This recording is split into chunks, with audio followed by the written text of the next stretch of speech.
Special guest for us here today on Pure Evil MMA, episode number 49.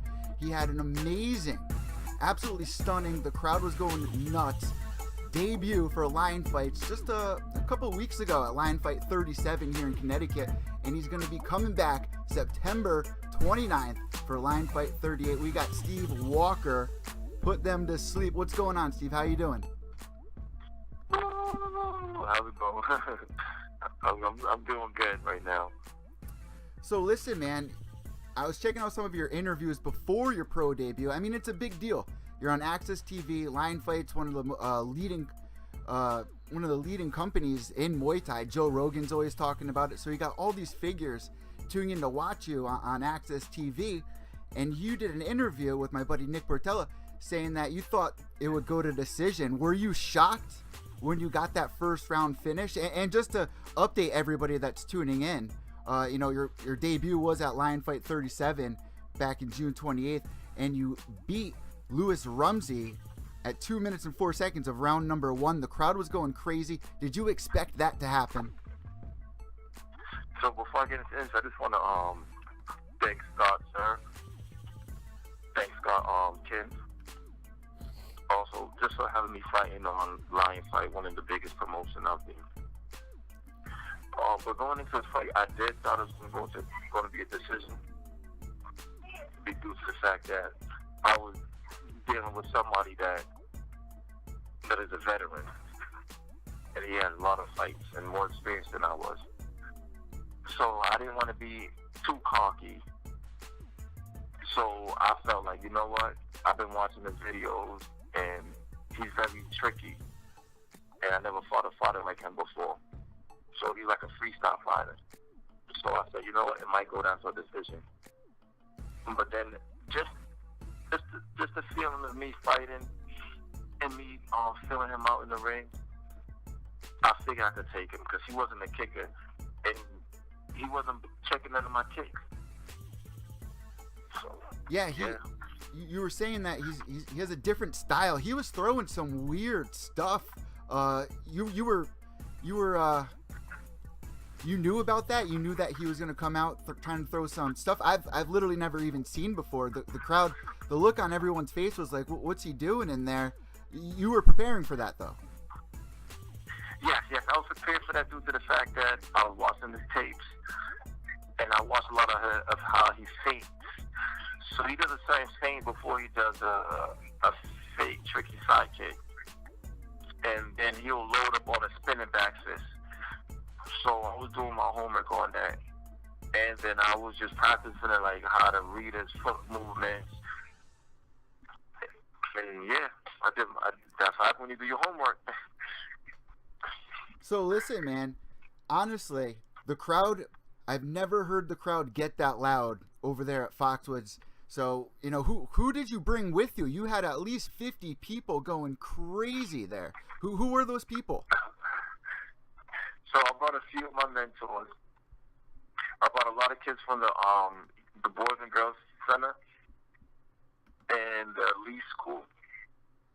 And also I brought a lot of friends from my community and also my co-workers and family members.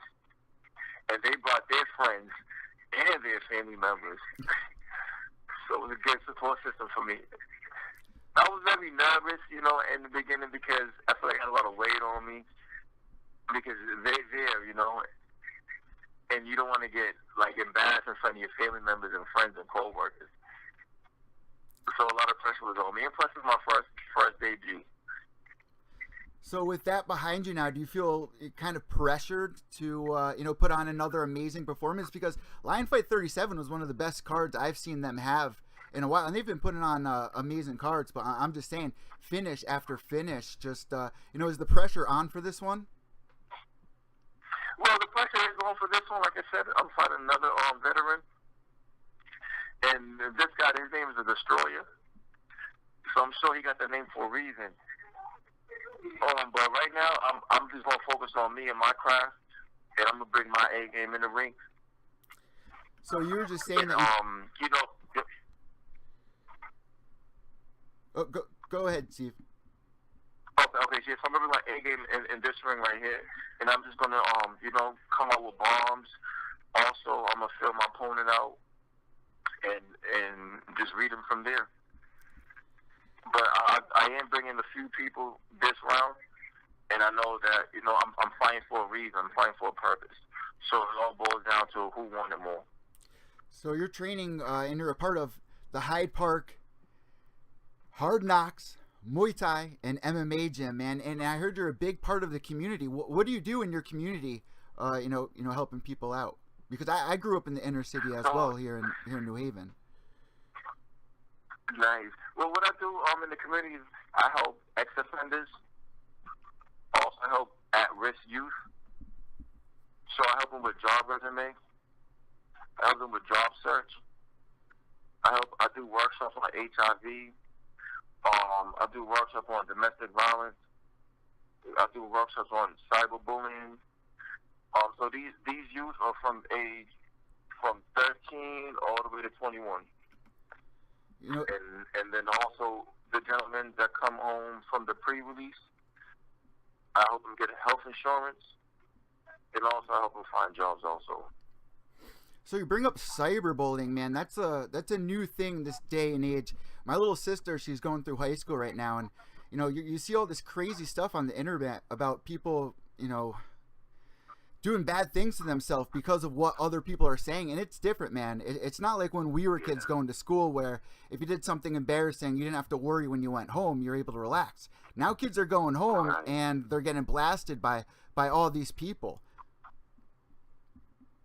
Yeah, cyberbullying is a no-no.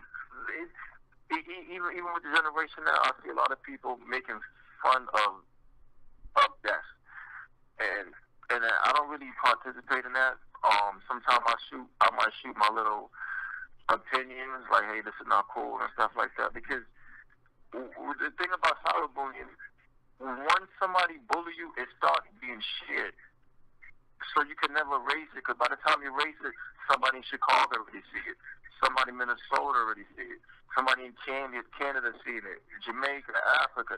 So it keeps going and going and going. And a lot of youth are losing their life to cyberbullying. But at the same time, we should educate them on why not to do it, so they can have that experience and to be able to identify it. Like, hey, you know what I'm doing right now is cyberbullying. Let me stop. You know, because it's okay to joke, but sometimes joke could go, you know, over the board. And I think youth need to know their limits.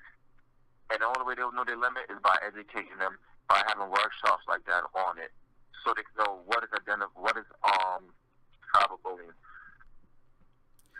You know, and another huge thing is you guys get cyberbullied all the time, and I don't mean you, I mean fighters in general. You know, they go in there and say, for instance, you lose a fight in an embarrassing way. You know, people go pretty crazy on social media. I'm sure you've seen this happen before, right? Yeah, definitely. You have those guys that would definitely cyberbully you. Like, oh, if I was in the ring, I would have did this, or he sucked, you know, he got punched in the face and stuff like that. So, if you check back my track record, you notice that whenever I have a fight, I would tell my fans, my friends, and also people at the gym, like, hey, show my opponent respect. Don't make fun of him. You know, even though he lost the fight, but still, you know, congratulate him, because it takes a warrior to be in the ring with me, and vice versa. So I have a track record of letting everybody know. So that's why my last fight with Louis Ramsey, nobody never bashed him. My amateur record, when I had a fight in Vegas, and I fought like I think it was a police officer or a U.S. Army gentleman. I made sure I made a public service announcement, like, hey, this gentleman gave back to the community, fight for our country. Do not make fun of him. You know, just give him his props. So I try to be a leader for my friends and my fans. You know, So it's all about leading by example. But a lot of fighters do get bullied. Even Conor McGregor got bullied by the comments. Mayweather got bullied. Nobody likes him in some of the comments they say in the comments. So, but at the end of the day, it mentally could defeat you or could make you. If that makes sense to you. Of course it makes sense to me. And a huge thing, man, is, with the whole Conor McGregor thing, Mayweather, Snoop Dogg has been casting out, his opinion on fighters. When it comes to that, professionals in the field, or even scratch that. Let's go back to Lion Fight 37 and put ourselves in one of the fights that went down. Very controversial. In Muay Thai, it's very well known that you guys have respect for each other before and after the fight. And there was an incident that happened where someone was walking around the ring glaring down his opponent. But afterwards, they got along.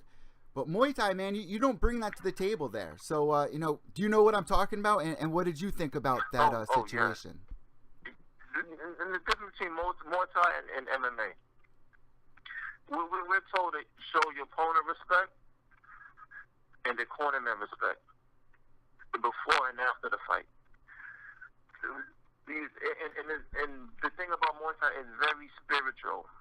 You get in tune with your spirit and stuff like that. Because you got a job, I got a job to do. You got a family, I got a family that we want to go home to at the end of the day.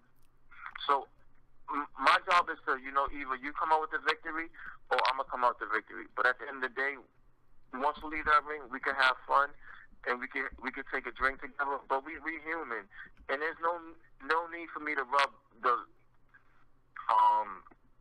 loss down your throat. Because it's defeating. Like, you train hard, you sacrifice a lot of time from your family, and for me to just rub that down your face like, oh, you lost, it's not very good sportsmanship. And then there's somebody else out there that's looking up to you, and they're gonna think that's cool. Like, no, that's not cool. Like, don't be that jerk that's gonna rub your win in somebody's face. I understand you want to intimidate your opponent and you want to steal their soul, but it's a professional way to go about doing it. So that's why I always bow to my opponents after the end of the match. Like, hey, I respect what you did, but this is how we have to end. And that's another thing. After every event, when we have Lion Fight come over here to the East Coast at Foxwoods, the fighters are always engaging with all the fans. We go to the Scorpion Bar. The fighters go get tattoos. So what did you do with Louis Rumsey after your fight back in June? So after Louis Rumsey fight, I went and checked up on him. I saw him in the back hall. I'm not sure if he was waiting for his coach or was waiting for his check. But I made sure I had a conversation with him about him and his family. Like, hey, you did a good job. I hope you made it back home safely to your family. And I know he had a cut on his eye, and I told him to get his eye checked out and stuff like that. I gave him a hug. Then after that, I went upstairs, and I met a fan that was disabled. Like, both of his legs was gone. His name is Jack. I took a picture with him. I gave him my telephone number. And the next he called me yesterday, like, hey, I heard you're fighting. And I want to buy a ticket off you. He lives in Connecticut. So I told Jack that I'm going to bring him a T-shirt, and I'm going to have a ticket for him, and I'm going to hand it to him personally. So I made a new fan and also a great person, and he's a strong gentleman. Even though he lost his legs, and he's still taking physical therapy to learn how to walk, and he's just a strong individual, and a lot of people could learn from him. I did my research on you before Lion Fight 37, just to get brushed up on who was fighting that night. And I saw you have so many inspirational quotes, like we were just talking about, helping out in the community, and like you were just saying when you went and fought in Vegas. Man, I got to ask you, where does that come from? Where does this compassion come from? So this compassion comes from, it's just me, period. But as a youth, I used to take away from the community. Do bad stuff. Like play knock where you knock on people's door and run. I used to get in trouble. But after a while, I felt like, this is not me. I was trying to fit in. And, I had a sketchy past. But I matured. And then I see a lot of things in the community that other community have that my community don't have. You know, from mentors, from different programs. And I say, you know what? When I get famous, I'm going to bring, you know, this to the community. But then I said, why wait till I'm famous if I can start doing it now? So that's when I got into the outreaching job and started going out there and helping people, from helping them get health insurance. Because a lot of people don't know that these programs exist in their community, you know, but it takes somebody to show them that. And half of these community, half of these job search centers that's involved is right there in Delhi, but nobody don't really know about it because not nobody really advertising it. And I felt like it was like my calling to advertise and to give back to the community. So that's how I could walk anywhere in my neighborhood.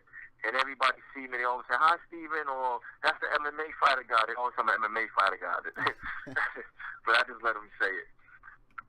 But yeah, I have police officers buying me lunch, security guards coming to my fight for Lion Fight 38. So I do have a big impact on the community. And they watch that my walk is straight, because they be like, you know, I remember that kid, he was a young kid. He had a troubled past, but now look at him. And, you know, even the store owners are surprised they're surprised with my growth. That's awesome, man. And the huge thing is, you know, especially the UFC having all these huge pay-per-views, or like you were just saying, Mayweather versus McGregor. There's more kids now that are being educated on this sport. I mean, when I was growing up, and I'm sure when you were growing up, it was baseball, basketball, football. Now a lot of kids are in MMA. So are you seeing a boom at your gym? Yeah, I see a lot of boom at my gym right now. I even have kids that I bring to the gym that I've signed up. Also, I met a few people off of Twitter and Instagram, and I brought them to the gym. They just signed up a couple of days ago. So I felt good. You know, a lot of people in my inbox saying, hey, I heard about you. I want to learn how to fight, or I want to get in shape. Where do I go? And I'll invite them to a free class in Hyde Park. And then once they like the trial, then they sign up. You know, that's definitely booming now. That's another thing. You know, last question before we let you go here. Cardio is such a big thing. You were just talking about, you know, losing weight. What do you do to keep your cardio up? To you know, a little hint for people listening. So a lot of people might laugh at me, but I am an insanity freak. I love the DVD Insanity. Yeah. I've seen the infomercials. Doing it. So I will run 3 miles before class. You hit 5 rounds on the bag. Then I would do my pad work. And before class ends, you see me pop the DVD in, and I do my Insanity workout. Or before class even starts, I'll pop a DVD in of Insanity and do it. Did you get the? So by the time you know, I lost about 10 pounds. Wow. Did you get the T-shirt, the Insanity T-shirt? Don't they give you a T-shirt if you go through the program? You know, so what was it was my one of my teammates gave it to me. Her name is Marianne. She gave me the whole kit because she saw that I was doing it before she even knew. She just used to watch me work out.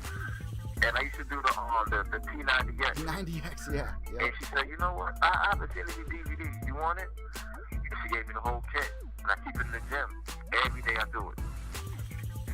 That's awesome, man. Because, yeah, it's a big deal. We saw it in the fight with Conor McGregor. His cardio was going. So, man, before we let you go, what can everybody expect when they tune into Access TV September 29 to watch you fight? So, with fans out there, just know that I'm going to give you guys money worth. There will be definitely some highlights on my end, or maybe on the Destroyer end. But just make sure you be there. While I watch on TV, you can see it live. Follow me on Facebook, Steven Walker. That's my fight fan name. And then you can send me up about tickets. So listen, you said you have a Twitter and an Instagram. What are those tags? So you can follow me on Instagram, stop_sleeping. And also my Twitter name is Steph617.